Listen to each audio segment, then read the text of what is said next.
Bismillahirrahmanirrahim. Sebelum kita melangkah lebih jauh berinvestasi di pasar modal, terlebih dahulu berupaya untuk mengenal dan menggali potensi diri, profil resiko, investing atau trading yang akan kita pilih. Ketahui apa tujuan Anda berinvestasi, mengapa memilih pasar modal sebagai sarana menumbuhkan berapapun uang dingin yang kita miliki. Sebelum melangkah lebih jauh, kenali dulu apa passion Anda sebenarnya. Dengan mengenal passion sendiri, Anda akan tahu sebenarnya pasar modal jalur yang tepat untuk Anda atau malah sebaliknya. Jadi Anda terjun di pasar modal, investasi di pasar modal akan membantu finansial Anda atau malah sebaliknya membuat hidup malah tambah ruwet. Untuk tujuan menggali esensi dalam investasi saham, maka boleh dikatakan tidak ada technical analysis, tidak ada analisa fundamental, tidak ada bandarmologi. Yang ada hanyalah portofolio kita sebagai hasil akhir, sebagai juri yang adil. Apapun metode dan style investasi kita, endingnya adalah profit konsisten atau seiring berjalannya waktu dana kita terus bertumbuh.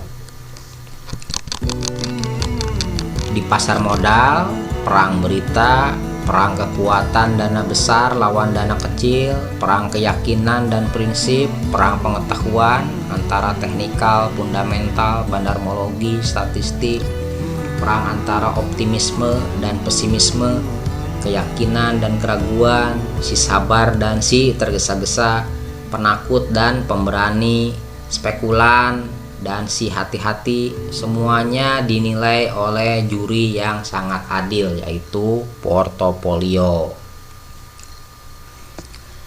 Sesiapa yang tidak memiliki mimpi, visi, gagasan besar, keyakinan, maka dengan terpaksa harus hidup dengan mewujudkan mimpi, visi, gagasan besar, keyakinan orang lain yang secara terus-menerus diinjekkan, dipropagandakan dengan konspirasi secara masif melalui media, sistem informasi, politik, hukum, pendidikan. Seakan-akan, yes, this is my dream. Hingga akhirnya ketika kita sadar, kita terbangun, ternyata bukanlah hidup yang saya inginkan. Ini bukan mimpi saya. Ini bukan tujuan saya. Namun semuanya sudah terlambat. Sistem yang salah seakan telah membelenggu. Terasa sangat berat untuk keluar darinya. Hingga kemudian kita berputus asa. Saya telah gagal. Jangan sampai anak keturunan saya mengalami hal yang sama. Banyak yang merindukan kebebasan finansial. Apakah ini keinginan yang wajar? Kebebasan finansial adalah hal yang sangat manusiawi. Ini adalah fitrah di Paul, pembawaan dari manusia itu sendiri. Mengapa? Ruh manusia berasal dari alam lahut, dan ketika disuntikkan ke dalam jasad, manusia pertama adalah Adam, yang kemudian diciptakan manusia berikutnya sebagai pendamping dan penyempurna Adam, yaitu Hawa. Tempat yang pertama kali dipijak oleh moyang manusia ini adalah Jannah. Jannah gambaran dari segala kenikmatan yang dirindukan oleh manusia. Pepohonan yang menghijau, buah-buahan yang ranum, yang mudah memetiknya. Sungai bersih yang mengalir, udara yang sejuk, tempat di mana tidak ada keluh kesah. Segalanya sudah disediakan, sehingga jannah seringkali disebut dengan surga. Surga adalah kata yang sangat diinginkan oleh manusia, dan sifat asli manusia sangat menginginkan segala sesuatu yang berbau surga. Kesenangan, kenikmatan, kebahagiaan, terpenuhi segala kebutuhan. Gen warisan jannah ini kita dapatkan dari moyang kita Adam dan Hawa, sehingga apapun yang satu gelombang dengan kata surga akan selalu dicari dan dirindukan oleh manusia. Kebebasan finansial adalah gelombang yang satu frekuensi dengan surga, di mana manusia tidak disibukkan lagi dengan rutinitas mencari uang, sebab telah berhasil membangun satu sistem yang saat dia tidak terlibat langsung dengan sistem itu tetap bekerja menghasilkan uang. Ketika manusia tidak lagi tersita waktunya untuk mencari uang, sebab uanglah yang mulai mendatanginya, saat inilah manusia memiliki banyak waktu untuk hidup sesuai dengan passionnya. Jadi apa itu passion dan mengapa kita harus hidup berdasarkan passion? Passion adalah ketika Anda mencintai apa yang Anda kerjakan dan mengerjakan apa yang Anda cintai. Passion adalah hasrat bawaan, default fitrah diri. Setelah menemukan hasrat sejati yang membuat Anda lupa waktu ketika sedang menekuninya, jadi Anda lupa waktu saat menekuninya, maka jadikanlah itu sebagai profesi Anda yang terakhir, yang akan menjadi mesin uang dalam memenuhi segala kebutuhan Anda. Adapun investasi sebagai sarana pengikat dan penumbuh berapapun rupiah yang berhasil Anda kumpulkan. Anda ikat, tumbuhkan, dan kembangkan sehingga menjadi other income. Semakin besar other income yang Anda miliki, semakin dekat kebebasan finansial tercapai.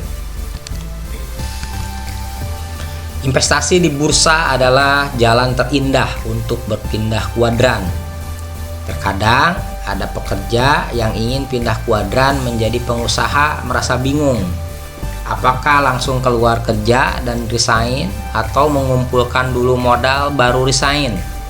Ada pula yang memodali orang kemudian berharap saat usahanya sudah besar kita bisa ikut andil, namun tak jarang percaya pada orang lain, namun tanpa ada keterlibatan kita langsung seringkali tidak membuahkan hasil. Investasi di pasar modal jika disikapi dan diposisikan dengan benar akan membawa kita kepada segala apa yang kita cita-citakan. Berpindah kuadran, renovasi rumah, pendidikan anak, dan lain-lain. Sebelum memulai investasi, tentukan dulu target investasi yang ingin dicapai apa.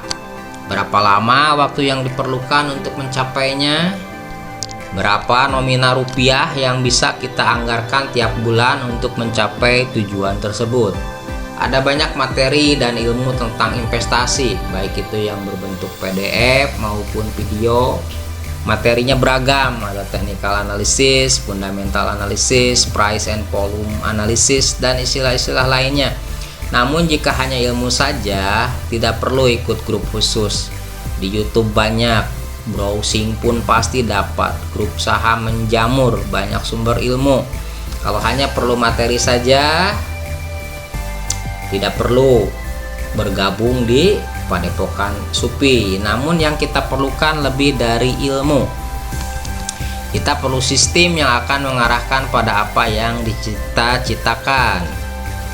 Sistem akan membantu kita disiplin sehingga fokus pada target, ada jadwal, ada materi, ada tes, ada pengawalan. Asal Anda disiplin dan mengikuti apa yang nanti akan dibuatkan semacam blueprint, maka target investasi dan cita-cita Anda akan tercapai, insya Allah.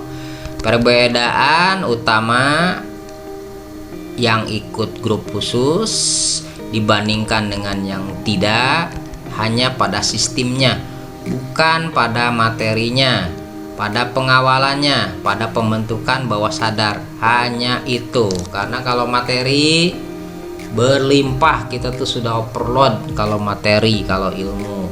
Bawah sadar adalah kunci dari segala pencapaian manusia. Menggali diri. Dari mana Anda dapat informasi pertama kalinya tentang pasar modal? Nah, itu harus diketahui dulu. Salah sumber input, nanti salah pemahaman. Apakah bayangan Anda terhadap pasar modal dan kaitannya dengan mimpi-mimpi Anda? Seberapa besar persentase korelasi antara pencapaian mimpi dengan keterampilan mahir yang nantinya Anda kuasai tentang investasi saham? Apakah investasi saham akan membantu mewujudkan mimpi Anda? Seberapa persen kira-kira akurasinya? Apa profesi Anda saat ini? Bagaimana cash flow Anda? Apakah penghasilan lebih besar dari pengeluaran atau sebaliknya pengeluaran lebih besar dari penghasilan? Selama ini ketika Anda memiliki uang lebih, apakah bisa menyimpan uang Anda simpan atau Anda putar atau Anda belikan aset atau dibelikan sesuatu yang sifatnya konsumtif? Bagaimana siklus Anda memiliki uang lebih, harian, bulanan, atau tahunan? Jawaban-jawaban inilah yang akan menentukan profil Anda ke depannya, akan diarahkan jadi trader atau investor. Nah, silahkan jawab, kerjakan tugas di atas. Setelah selesai, boleh diskusi nanti di grup Telegram Balad Supi. Ada sedikit ilmu matematika keuangan yang akan memudahkan Anda menentukan target pensiun atau target bebas finansial. Berhitung uang pensiun. Hasil survei mengatakan kalau rata-rata pekerja Indonesia menabung uang senilai 600.000, 598.000, dibulatkan 600.000 per bulan untuk persiapan masa pensiun. Namun dalam survei tersebut tidak disebutkan uang tersebut tuh ditanamkan dalam instrumen apa. Apakah ditabung? Kalau ditabung jelas rugi karena ada inflasi. Nah, untuk itu kita samakan persepsinya. Kita akan fokus di instrumen pasar modal. Nah, saya mencoba membantu Anda untuk menghitung kebutuhan uang pensiun. Bergantung banyak asumsi. Berapa besar dana yang Anda perlukan untuk masa pensiun bergantung beberapa faktor. Seperti Anda harus paham dulu saat ini pengeluaran Anda per bulan berapa. Berarti kan ini pengeluaran hidup sebelum pensiun di masa sekarang. Kemudian inflasi diperkirakan berapa. Nah, nanti rata-rata pengembalian dari investasi yang akan diperoleh berapa persen. Nah, sementara itu untuk menghitung berapa besar dana yang harus dikumpulkan secara periodik untuk memenuhinya bergantung kepada usia Anda mulai merencanakan ini dan langsung praktek, langsung mengumpulkan uang, terus usia pensiun yang diinginkan, terus pada saat ini nih ada dana persiapan atau sama sekali tidak ada. Nah, saya sengaja menggunakan kata mengumpulkan dan bukan menabung karena penempatan dana tidak selalu dalam bentuk tabungan. Terlebih saya sudah sering membahas di grup Edit Supi, menabung saat ini sama dengan bunuh diri pelan-pelan. Dana yang terkumpul itu bisa saja disimpan dalam instrumen investasi yang memberikan imbal hasil di atas obligasi, seperti disimpan dalam ori, saham, obligasi dolar, dan berbagai macam bentuk reksadana. Kita ambil contoh konkret. Nah, misalkan Anda saat ini berusia 45 tahun dengan pengeluaran 5 juta per bulan dan berencana untuk pensiun pada usia 65 tahun. Asumsikan inflasi rata-rata tahunan selama 20 tahun ke depan sebesar 6% dan dana yang kita simpan itu kita masukkan dalam skema investasi yang memperoleh return pengembalian sebesar 12% per tahun. Nah, pengembalian 12% tentu tidak akan diperoleh jika hanya mengandalkan produk bank. Deposito nggak nyampe segitu.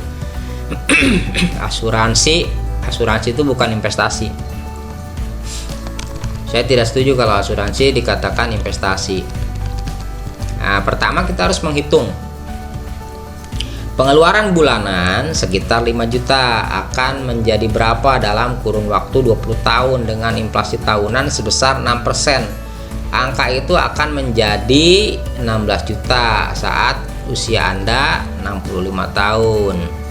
Pengeluaran bulanan saat pensiun tentunya lebih rendah, katakan sekitar 70%-an. Jadi ketika Anda masih produktif, boleh jadi pengeluaran Anda 5 juta kan ada ongkos ngantor lah, ada buat apa di jalan kalau pengen makan atau lapar. Tapi kalau sudah pensiun, tentunya pengeluaran itu akan sedikit berkurang. Anggaplah tidak 100% lagi, jadi 70%. 70% ini adalah pengeluaran dibandingkan dengan saat aktif bekerja 100% dan saat pensiun hanya 70%. Karena tidak ada lagi biaya pendidikan anak, transportasi ke kantor. Sebagian dari pengurangan biaya ini akan diperlukan untuk biaya pemeliharaan kesehatan seperti check up, kesehatan rutin dan obat-obatan. Nah, dengan demikian perhitungan jika pengeluaran Anda 5 juta per bulan di saat ini, maka di 20 tahun yang akan datang uang 5 juta itu sama dengan nilai 16 juta.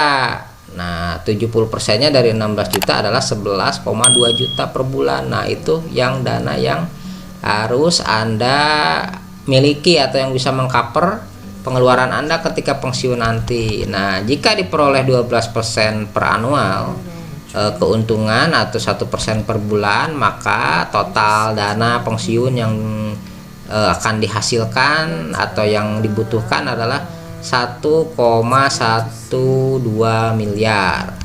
Kebutuhan uang pensiun akan menjadi besar jika uang pensiun bulanan juga naik sesuai inflasi. Misalkan kenaikannya 6% per annual atau 0,5% per bulan. Nah, dalam kasus ini uang pensiun yang dibutuhkan menjadi 2,24 miliar jika dihitungkan inflasi. Untuk mencapai tujuan memiliki uang sebanyak itu, jika saat ini Anda tidak memiliki aset likuid dan juga terbebas dari hutang alias mulai dari nol, dana yang harus Anda siapkan setiap bulannya adalah 1,13 juta. Bagaimana kita memperoleh angka itu? Sangat mudah jika kita menggunakan kalkulator finansial atau program Microsoft Excel. Maka rumus umum program Microsoft Excel-nya adalah dengan rumus seperti ini: PMT dalam kurung rate and pair, VV, FV, dan TIFE dalam kurung lagi. Jadi nanti Anda cukup mengetikkan rumus ini, kemudian angka-angkanya diganti seperti N 240, FP 1,120, income yang akan didapat dari skema investasi ini 1% per bulan.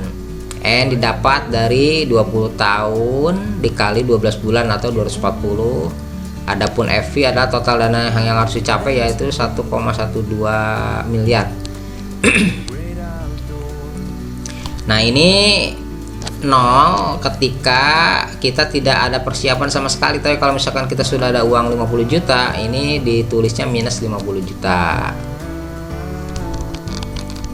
Nah, jika Anda memiliki uang 50 juta, kemudian target pengumpulan 20 tahun, tadi sudah ditentukan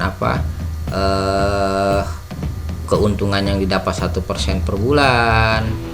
Terus tadi juga diperhitungkan inflasi, maka yang harus Anda simpan adalah 581.000 per bulan. Dengan catatan Anda sudah memiliki 50 juta pada saat ini simpanan.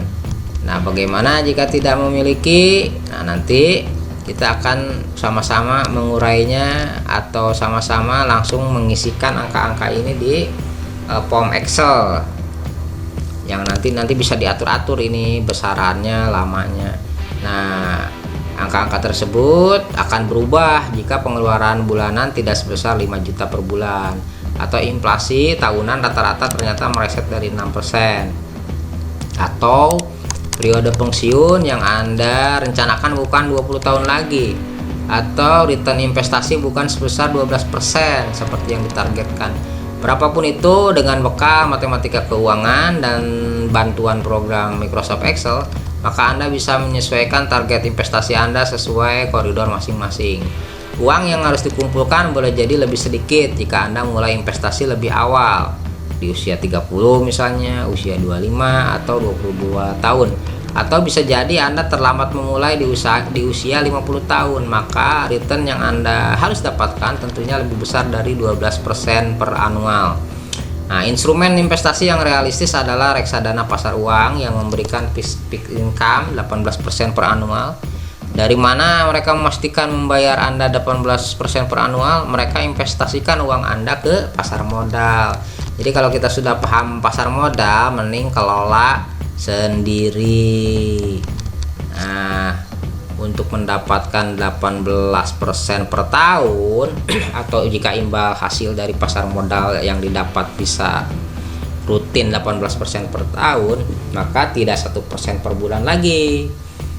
Yang 1% itu kan hitungannya 12% per tahun. Nah, dengan strategi yang tepat, 10% per bulan itu sebenarnya masih realistis.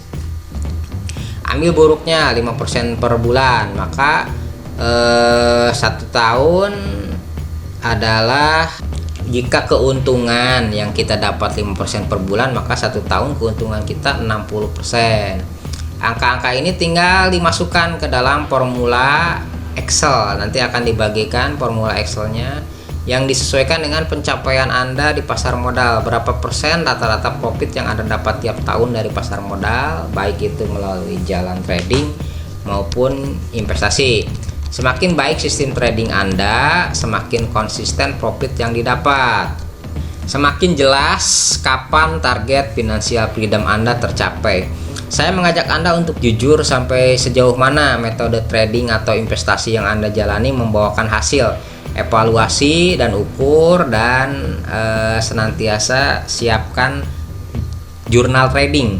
Nah, jika ternyata hasil trading Anda masih di bawah 12% per tahun atau bahkan mungkin minus, sebaiknya jangan maksa trading, karena pasar modal bukanlah untuk Anda. Sebaiknya titipkan saja uang Anda ke manajer investasi yang amanah, yang kinerjanya secara statistik memberikan rata-rata imbal hasil di atas 18% per tahun. Kita juga menyediakan program titip dana dan diolah, tapi lebih kepada literasi, ada di Padepokan Supi. Nah, berhasil atau tidak, kami tetap janjikan fixed income 20% per tahun. Catat dan ukur apakah Anda mampu mencetak profit di pasar modal setiap hari dari trading. Jika tidak mampu, naikkan waktunya. Mampu gak per minggu? Jika jika trading harian tidak mampu cetak profit, naikkan. Sehari mampu gak? Tidak. Seminggu? Tidak. Sebulan bisa cuan gak? Tidak. 3 bulan bisa cuan nggak? Tidak. 6 bulan bisa cuan nggak?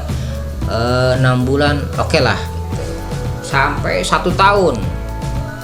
Nah, jika ternyata dalam 1 tahun pun Anda tidak bisa menghasilkan profit, kalkulasi berapa pertumbuhan dana yang Anda miliki dari semenjak Anda mengenal dunia pasar modal. Jadi awal Anda mengenal pasar modal, berapa uang yang sudah Anda injekkan dalam jangka waktu setahun, uang Anda jadi berapa? Apa bertambah, apa malah minus? Sebab hasil inilah yang akan menentukan masa depan finansial Anda. Jika Anda yakin bahwa pasar modal mampu menjawab dan menjadi solusi keuangan Anda, namun Anda belum menemukan metode yang tepat, boleh ikut pelatihan Suppi Investing. Nah, nanti kalau Anda proaktif, saya siap membimbing Anda hingga target investasi tercapai atau menemukan metode yang nyaman. Nah, dengan mengikuti video ini secara disiplin aja, nanti akan sampai ke metode yang nyaman, langsung live trading. Nanti langsung akan saya buatkan semacam video langsung ya, pencapaian atau bagaimana cara kami menumbuhkan dana di pasar modal. Nah, setelah memiliki gambaran tentang profil pribadi dan dana pensiun yang ingin dicapai, maka langkah selanjutnya mengetahui kebutuhan dan berupaya mengcover kebutuhan tersebut atau pengeluaran tersebut. Setidaknya dengan tahu kebutuhan, tahu pengeluaran yang harus dipenuhi, maka bisa terus survive menjalani hidup sambil menumbuhkan dana investasi. Penentuan dana pensiun adalah gambaran masa depan berdasarkan masa kini. Adapun manajemen pengeluaran atau pendataan kebutuhan adalah sebuah upaya untuk mengukur kemampuan menyisihkan dana untuk investasi. Setelah kebutuhan itu tertulis dalam bentuk angka, maka Balai Suppi mulai bisa mengukur jika angka tersebut terpenuhi dengan rutinitas pekerjaan yang dilakukan, maka posisi survive telah dijalani. Namun, apakah selamanya kita berada di level survive? Tidak inginkah sedikit menaikkan level di mana kebutuhan kita terpenuhi tanpa harus menjalani rutinitas pekerjaan yang selama ini memenuhi semua angka kebutuhan kita sehari-hari? Sebab saat kebutuhan rutin terpenuhi tanpa ada keterlibatan kita secara fisikal, maka kita memiliki waktu lebih yang tadinya untuk pekerjaan mencari uang. Posisi tersebut digantikan oleh selain kita, bisa oleh aset, bisa oleh sistem yang kita bangun, bisa oleh perusahaan atau imbal hasil investasi. Saat kita memposisikan trading, berarti kita terlibat secara totalitas dan tidak ada bedanya dengan pekerjaan rutin yang sekarang kita lakukan. Jika Anda seorang profesional atau masih menyandang status karyawan, saya sangat tidak menganjurkan trading. Mengapa? Fokus Anda akan terganggu dan Anda tidak sedang mencari pengganti yang akan menggantikan keterlibatan Anda secara fisikal dalam aktivitas mencari uang. Banyak yang terjebak trading sebab tujuan utamanya adalah mencari uang, dan mentalitas ini akan membentuk Anda secara tidak langsung dalam kesibukan dan selamanya tidak akan terbebas dari kungkungan kesibukan, sehingga cita-cita freedom finansial akan menjauh. Yang membuat investasi saham menjadi rumit adalah trading. Adanya berbagai ilmu analisa teknikal, dari mulai yang konservatif menggunakan garis penggaris hingga analisa teknikal modern menggunakan berbagai macam indikator. Sebab trading, grup Telegram menjamur sebab trading, pelatihan dan buku-buku laku sebab trading. Trading membuat kita tidak pernah memiliki perusahaan. Trading membuat kita tidak belajar membangun mesin uang, memiliki passive income. Trading akan menjadikan kita bagaikan hamster yang berlari dalam sebuah roda. Seberapapun kecepatan berlari namun tidak pernah sampai pada tujuan. Bukannya freedom finansial, malah kesibukan kita bertambah, pekerjaan rutin tambah trading. Apakah saya melarang trading secara total? Tidak, saya tidak melarang trading sebab investor kawakan pun seorang trader. Namun visi jangka panjang yang membedakan mereka dengan investor lainnya. Adapun kebanyakan trader-trader apalagi yang pemula ingin untung enteng, ingin untung instan. Belajar analisa fundamental adalah baik, namun tanpa visi, belajar analisa fundamental akan menjauhkan kita dari memilih perusahaan bagus saat harganya di bawah, karena dilihat waduh fundamentalnya berantakan gitu kan. Walaupun harga di bawah jangan beli. Nah, contoh INDR pada saat harganya rendah, laporannya berdarah-darah, tidak diperhatikan investor yang dasarnya analisa fundamental, maupun trader yang berdasarkan analisa teknikal karena bergeraknya di situ-situ saja. Tapi kemudian INDR jackpot. Langkah awal adalah fokus dulu pada ketahanan diri secara finansial.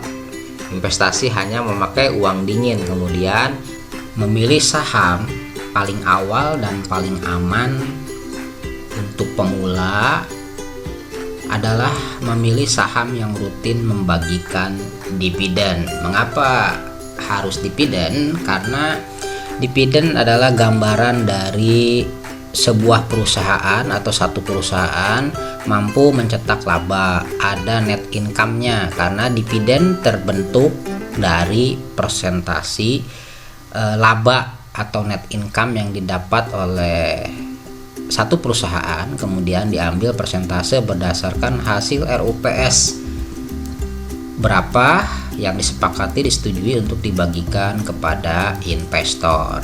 Mengetahui ketahanan diri dengan survival index, berupaya mengikuti sistem membuat biaya hidup bertambah mahal karena ada siklus yang harus diikuti. Ada tambahan kebutuhan yaitu pendidikan dan kesehatan. Karena sistem yang berjalan, pendidikan yang harus ditempuh, sekolah SD, SMP, SMA. Kalau mau lanjut kuliah, berarti ada biaya kuliah. Biaya pendidikan dan kesehatan terkadang budgetnya melebihi kebutuhan pokok. Untuk bisa bertahan, setidaknya bisa survive dalam sistem kapitalisme dan hedonisme, saya ingin mengajak Anda untuk mengevaluasi fundamental ketahanan hidup Anda atau survival index. List biaya harian.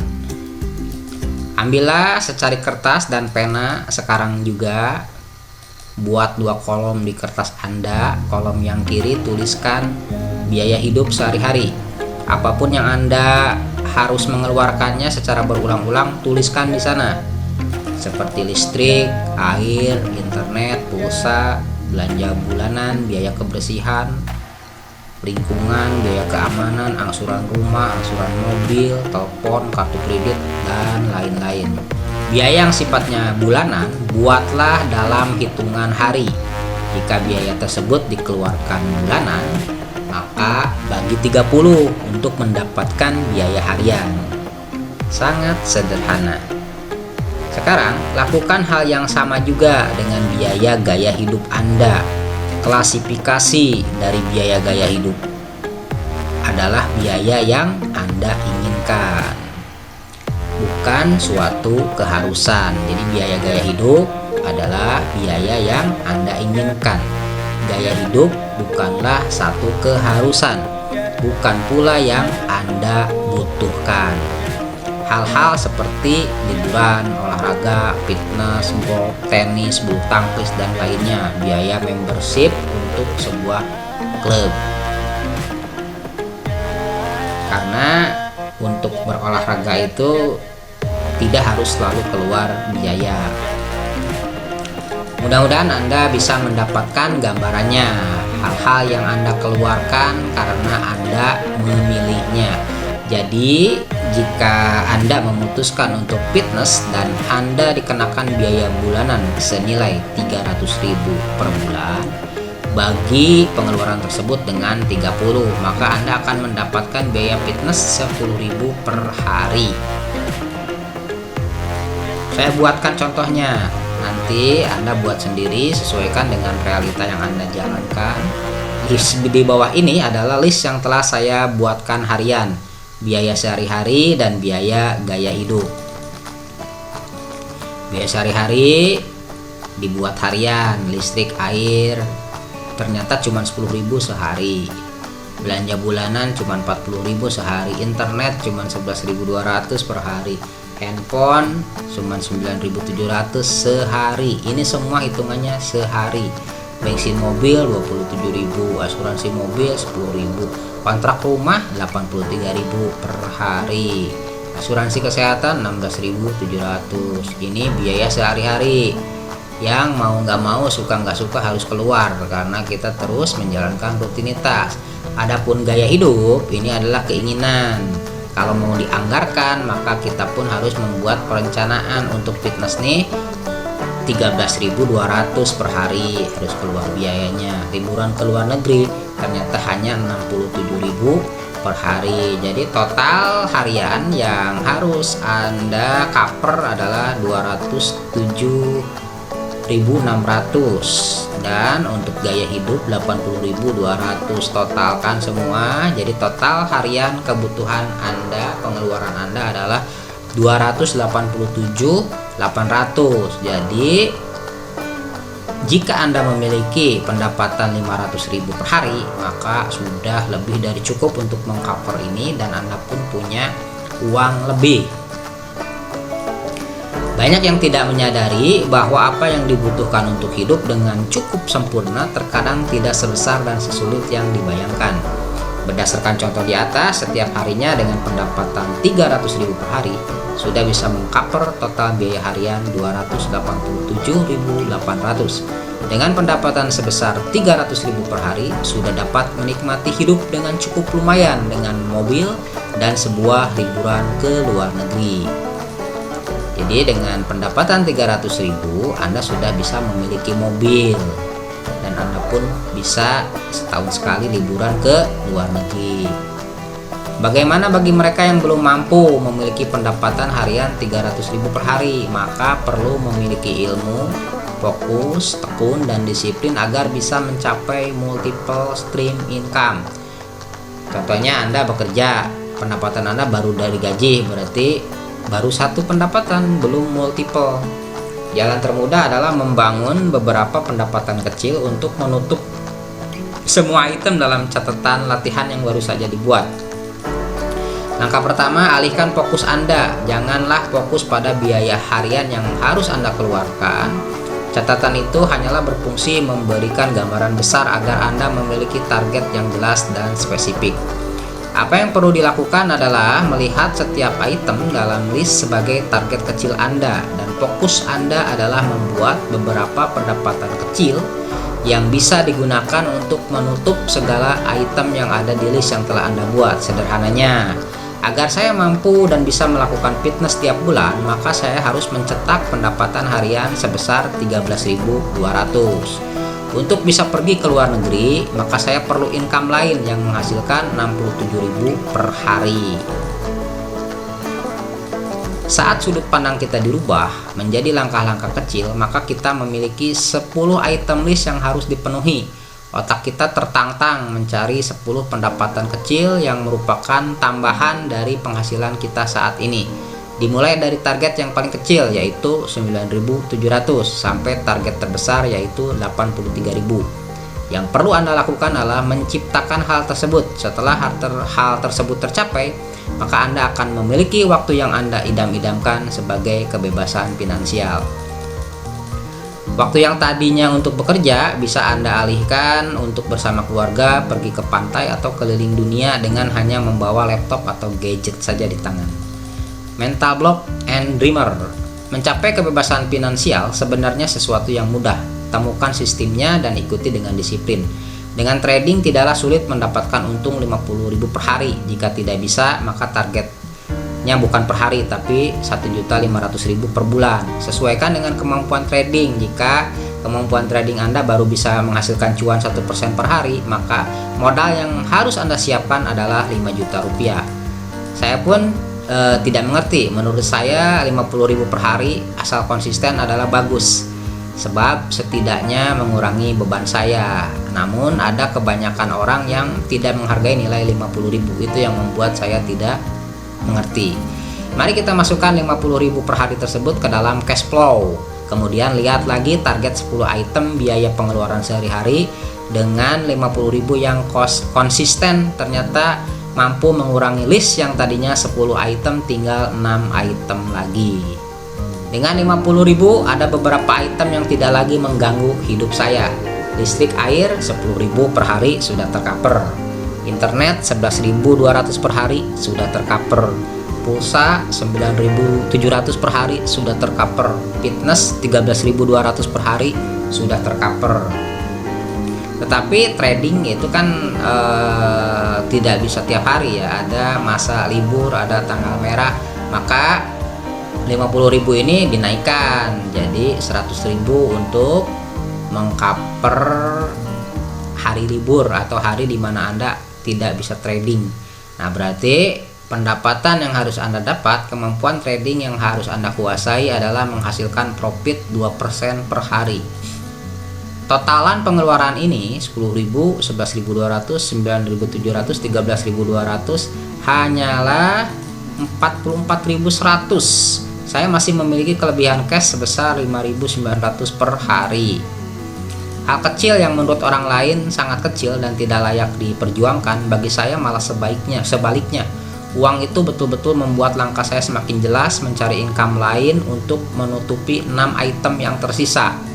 Stop menjadi pemimpi atau penghayal yang mendambakan pendapatan passive income puluhan hingga ratusan juta rupiah jika Anda tidak bisa menikmati dan menjalankan hal-hal yang sederhana pada awalnya. Semuanya hanyalah masalah perspektif atau sudut pandang. Memiliki mimpi besar adalah keharusan, namun pencapaiannya tetap harus melewati proses dari hal-hal yang kecil terlebih dahulu. Membiarkan Anda dalam kungkungan hayalan atau dreamer dan mental block akan menjadikan Anda individu yang lebih memperbanyak alasan atau excuse daripada tindakan nyata yang konsisten. Selanjutnya, buatlah timbangan raca keuangan Anda untuk mengukur indeks survival Anda. Mengukur indeks survival dengan cara membandingkan antara pengeluaran Anda dengan pendapatan Anda. Jika hasilnya sama dengan 1, maka Anda adalah survival, menjalani hidup hanya untuk bertahan hidup. Freedom finansial ada pada indeks 3 sampai dengan 4. Angka 4 berarti indeks prestasi Anda adalah cum laude. Jika di bawah 1, maka Anda perlu memangkas beberapa pengeluaran, itu tandanya minus. Yang sifatnya keinginan, pangkaslah beberapa pengeluaran yang sifatnya keinginan, terutama merokok. Stop merokok sekarang juga. Rokok adalah musuh utama investor, kecuali emiten rokok. Daripada beli rokok, mending menjadi pemiliknya saja meskipun 1 lot. Kurangi beban-beban yang mengandung unsur riba. Ada perkalian di situ, ada compounding pada riba, tapi compoundingnya compounding yang destruktif atau menghancurkan. Cicilan mobil, cicilan motor, kartu kredit sebisa mungkin dijauhi. Nah, tugas Anda setelah menonton video ini adalah buatlah kolom pengeluaran dan kolom pendapatan. Bagikan pendapatan dibagi pengeluaran. Jika hasilnya 1, maka evaluasi pengeluaran Anda mana yang bisa dipangkas. Misalnya, jika setiap hari berangkat kerja pakai mobil, maka ada biaya bensin, perawatan yang rutin harus Anda keluarkan. Gaji sopir, sewa garasi. Nah, jika benar-benar ingin bebas finansial, maka berkorban di masa sekarang untuk kebahagiaan di masa yang akan datang. Jadi mulai nyupir sendiri, tidak usah pakai sopir. Nah, kalau misalkan Anda tidak punya garasi, harus sewa garasi, ya mending jangan dulu punya mobil. Anda bisa memutuskan menjual mobil tersebut. Hasil penjualannya masukkan ke investasi saham, atau beli aset produktif, beli sapi, kambing, atau buat rumah kontrakan, kos-kosan. Sementara untuk ke kantor bisa menggunakan angkutan umum, bis, atau jasa GoDrive atau Grab. Perhitungkan saja karena disesuaikan dengan pribadi masing-masing, dengan kenyataan yang terjadi. Karena boleh jadi justru pakai GoDrive atau Grab malah boros gitu ya. Nah, jika ternyata lebih efisien pakai kendaraan sendiri, maka pilihan ngeteng tadi atau mengabaikan kendaraan dan memilih sewa angkutan umum atau angkutan online itu bisa diabaikan. Ini hanyalah gambaran saja untuk menghitung-hitung mana yang bisa dikurangi pengeluaran, minimisasi pengeluaran. Ketika Anda hitung bagaimana dengan GoDrive, kan itu pengeluaran juga. Menurut saya akan berbeda saat Anda memiliki mobil sendiri. Ada liabilitas di situ, ada expenses, ada pengeluaran untuk pajak, ada pengeluaran untuk bahan bakar yang mungkin lebih mahal daripada membayar Gojek atau GoDrive.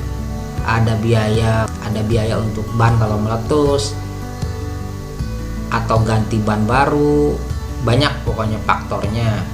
Nah, kecuali jika Anda sudah bisa mengcover semua itu, silakan beli kendaraan cash dan Anda sudah bisa mengcover pengeluarannya, maka abaikan saja solusi ngeteng tadi.